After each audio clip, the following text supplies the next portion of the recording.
दोस्तों नमस्कार। मैं पंडित अनिल मिश्र राष्ट्रीय कल्चर से सीईओ और संपादक की भूमिका से आपसे मुखातिब हूँ। अभी हमने पिछले वीडियो में आपसे वादा किया था कि हम पुरुषोत्तम मास का वैज्ञानिक पहलू, जियोग्राफिक वैल्यू और धार्मिक वैल्यू, इन तीनों पर हम चर्चा करेंगे। पुरुषोत्तम मास चालू हो चुका है। आइए हम इसके बारे में, इसके वैज्ञानिक पहलू पर और धार्मिक पहलू पर सभी प्रकार की चर्चाएं हम करते हैं। दोस्तों, पुरुषोत्तम मास को मल मास भी कहा जाता है, अधिक मास भी कहा जाता है और पुरुषोत्तम मास भी कहा जाता है। और इस बार जो घटना हुई है मल मास की पहले तो बता दें कि ये घटना हर 3 साल बाद आती है। और इस बार ये जो घटना आई है, इसमें पुरुषोत्तम मास यानी अधिक मास जो है, ये श्रावण में के बीच में एंटर कर चुका है। यानी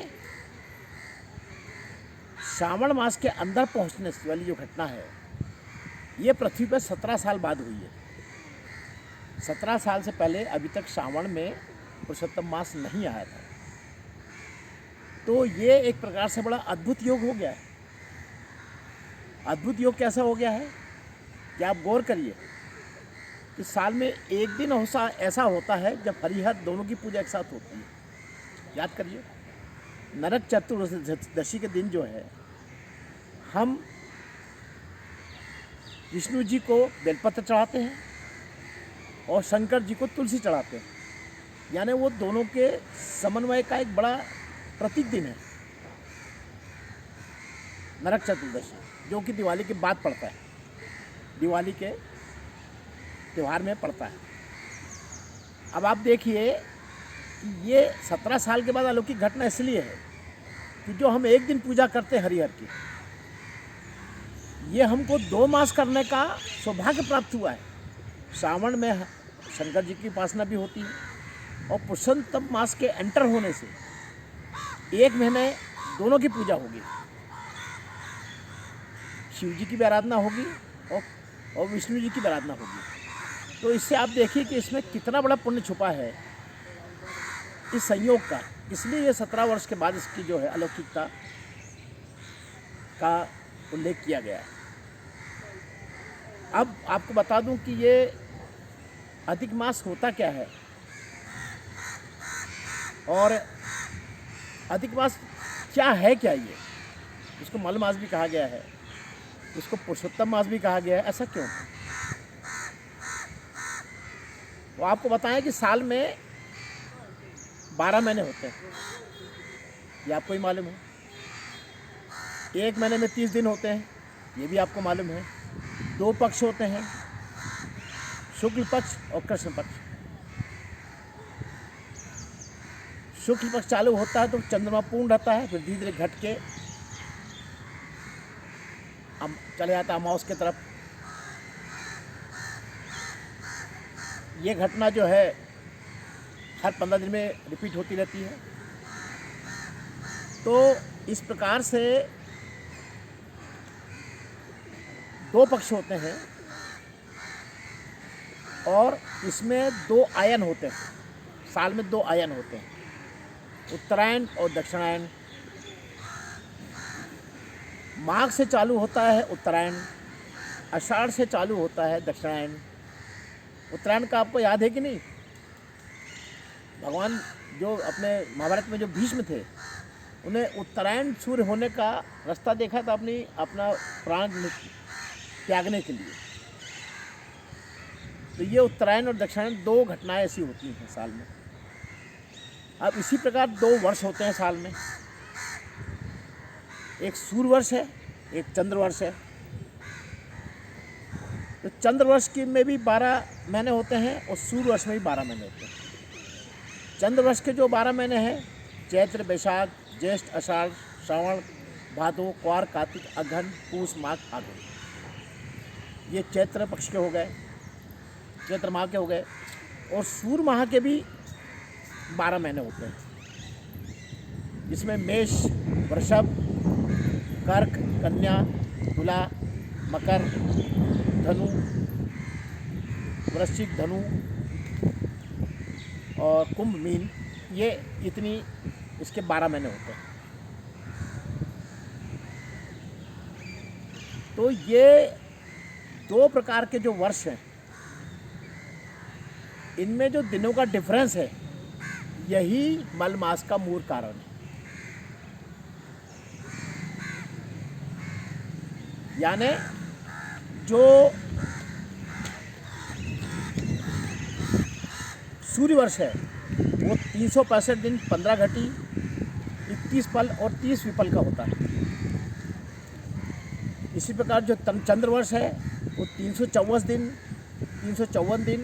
22 घटी, 1 पल और 24 विपल का होता है ये।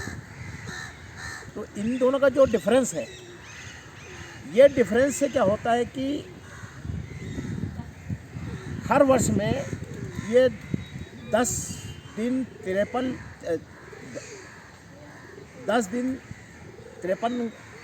घटी, 30 विपल और 6 विपल, 30 पल और 6 विपल का इसमें डिफरेंस हर साल आता है। और इस प्रकार 3 साल में ये डिफरेंस मिलकर 30 दिन का हो जाता है। और ये 30 दिन का जो डिफरेंस आया, इससे एक अधिक मास का सृजन होता है, क्योंकि इसमें कोई संक्रांति नहीं होती है।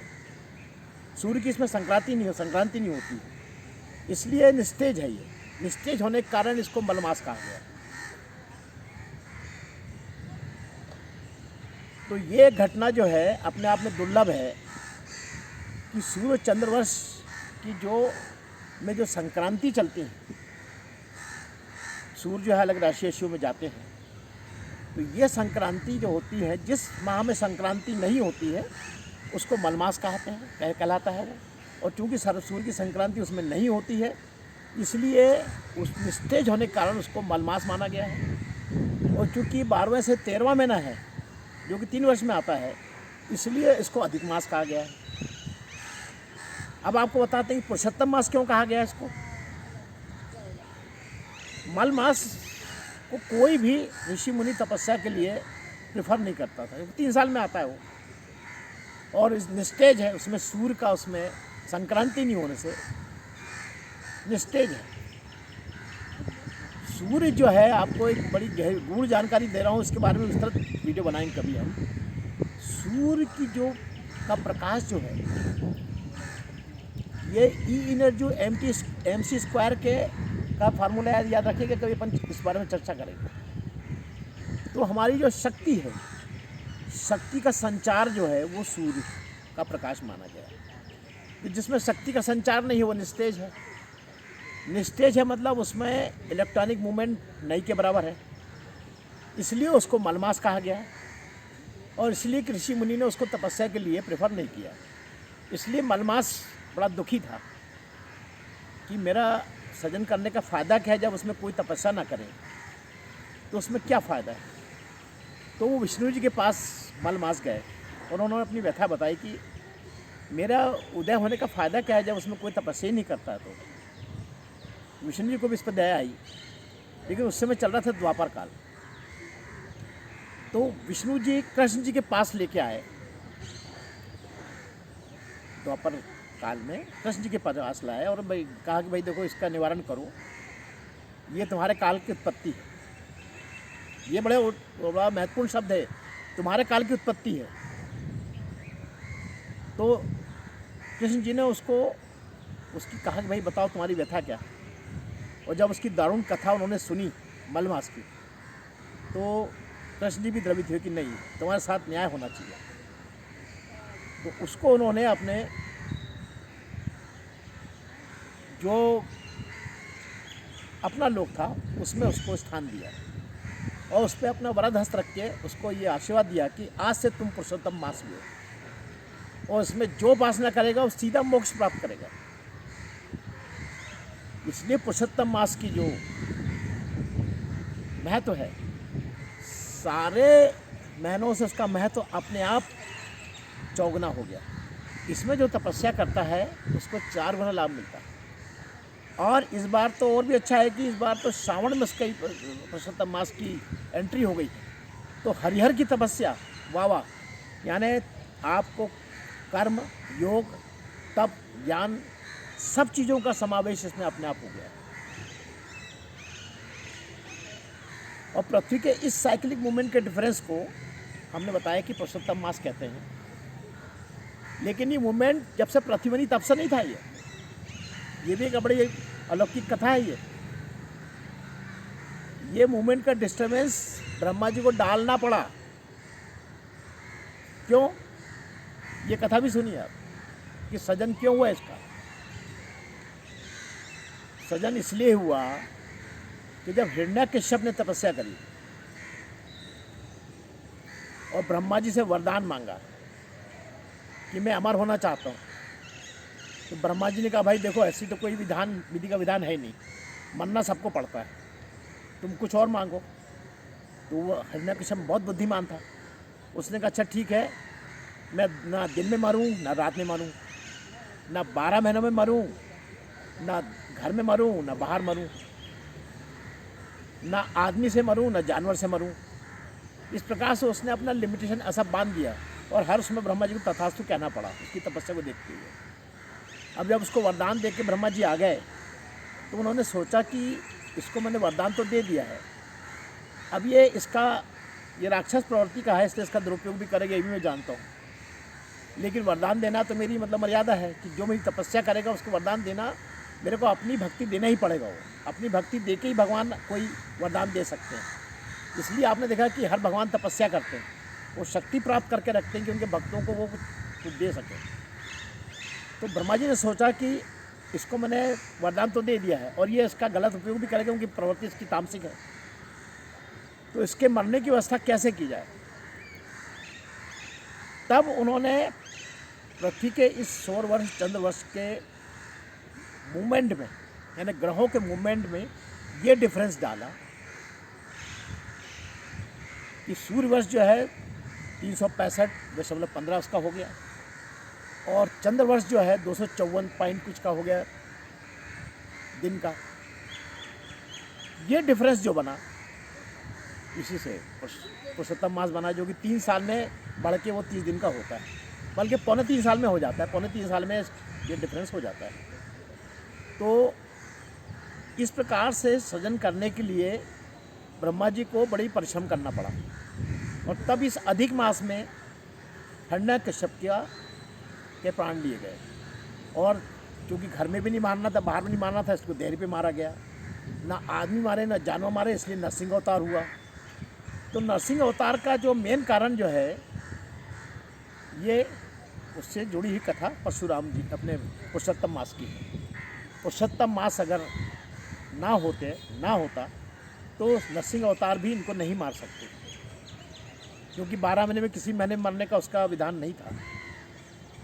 तो इस प्रकार से अलौकिक कृष्ण जी की लीला हुई, विष्णु जी की लीला हुई, उससे संसार को फायदा हुआ कि एक तो नरसिंह अवतार मिले, दूसरे पुरुषोत्तम मास के रूप में एक तीसरे साल में एक ऐसा महीना मिला जो आपके 3 साल में जो किए गए अशुद्धियाँ हैं, 3 साल में किए गए जो पाप हैं, उसका समूल निवारण करने में सक्षम है, बशर्ते कि उसमें आप तपस्या करेंगे। पुरुषोत्तम मास में उसका विधान यही है कि इसमें आपको सकाम भक्ति नहीं करना है, निष्काम भक्ति करके अपनी शारीरिक, आत्मिक, मानसिक शुद्धि करके उसमें उत्थान लाना है,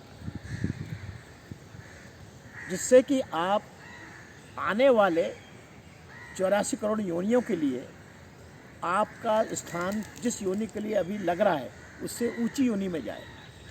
कलयुग में क्या है, पाप तो आसानी से होता है, लेकिन पुण्य अर्जित करना, आध्यात्मिक लाभ लेने के लिए बहुत शरीर को कष्ट देना पड़ता है, और वो आदमी आजकल करना नहीं चाहता।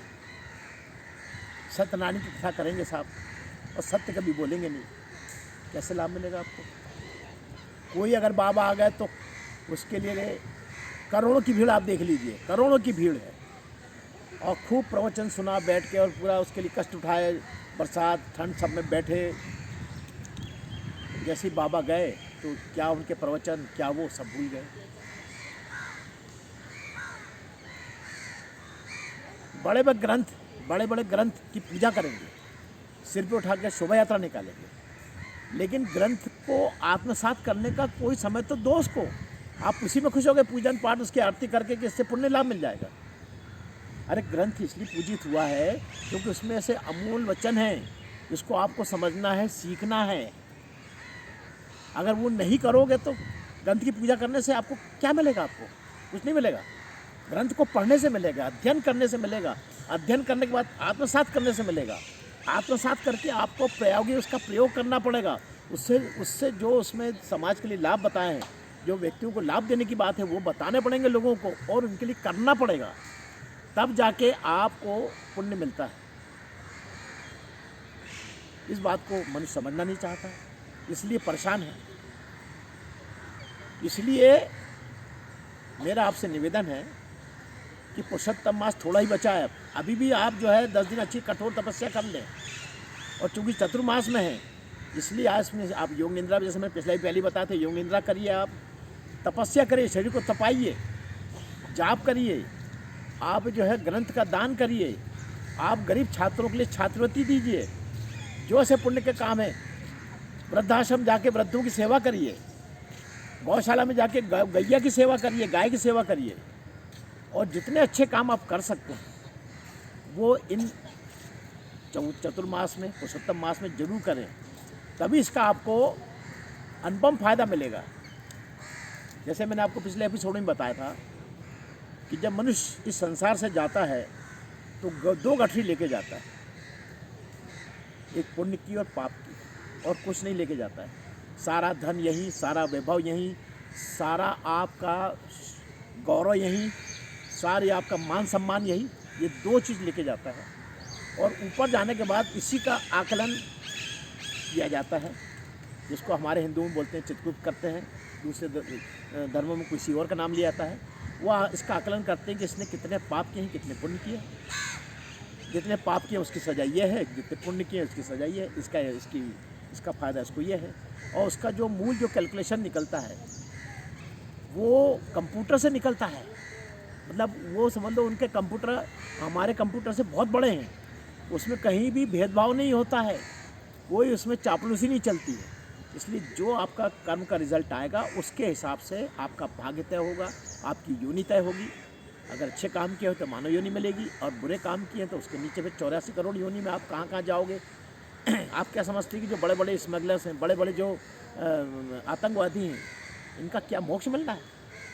जो उनको बोलते हैं कि हुरे मिलेंगी, अरे इनको 84 करोड़ योनि में पता नहीं किस किस योनि में जाके कष्ट उठाना पड़ेगा, और 84 करोड़ योनि, 1000 करोड़ योनि को पार करना पड़ेगा मर मर के, जी के मर के। तो इस प्रकार से इस गणित को समझिए आप। और ये पुरुषोत्तम मास जो 3 साल में आता है उसका बहुत फ़ायदा उठाएं, जो चतुर्मास जो हर साल आता है उसका फ़ायदा यही उठाया। इसमें सकाम भक्ति नहीं होती, इसमें निष्काम भक्ति का ही प्रोविजन। सकाम भक्ति निष्काम भक्ति मैंने पिछले एपिसोड में बताया था, आपको याद होगा। सकाम भक्ति में हम क्या करते हैं, पूजन पाठ करते हैं और भगवान को नहलाते हैं, दूध दही से स्नान कराते हैं, छोटे छोटे उपचार करते हैं, फिर उनको भोग लगाते हैं, फिर नए नए कपड़े पहना के उनको प्रसन्न करने की कोशिश करते हैं, उनकी प्रार्थना करते हैं, उनकी मतलब उनको मस्का भी लगाते हैं कि आप ऐसे हैं, आप वैसे हैं। ये सब करते हैं हम, जो हमारे मन में भाव रहता है कि आप बहुत सुंदर हैं, आप तो दीन दयाल हैं, आप तो सब कुछ हैं, ऐसा जो बोलते हैं, ये सब जो है ये सकाम भक्ति है।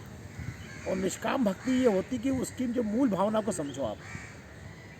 जिस भगवान की जो मूल भावना है, शिव जी की मूल भावना सबका भला करना है, तो आप जब सबका भला करोगे तब शिव जी के प्यार होगा। कृष्ण जी का काम जो है संसार का पालन करना है, विष्णु काम संसार का पालन करना है। तो आप जब संसार का पालन करने के लिए कुछ काम करेंगे, कुछ खिलाएंगे पिलाएंगे लोगों को, तब जाके आप उनके समुदाय में बैठने लायक बनेंगे। ऐसी शक्ति की उपासना में आप जो निर्बल लोग हैं उन पर शक्ति का प्रहार करेंगे तो ये इससे शक्ति प्रसन्न नहीं होगी। आप शक्ति का उपयोग जब सत्कार्यों में करेंगे तब आदिशक्ति प्रसन्न होती है। तो दोस्तों, इस प्रकार से इस मेरे चैनल को आपने देखा, जिसमें बहुत ज्ञानवर्धक चीज़ें रहती हैं। तो आप YouTube पे राष्ट्रीय कल्चर को सब्सक्राइब करिए, बेल आइकॉन करिए और इसके सारे एपिसोड अपने बच्चों को दिखलाइए, जिससे कि उनकी अवेयरनेस बढ़े।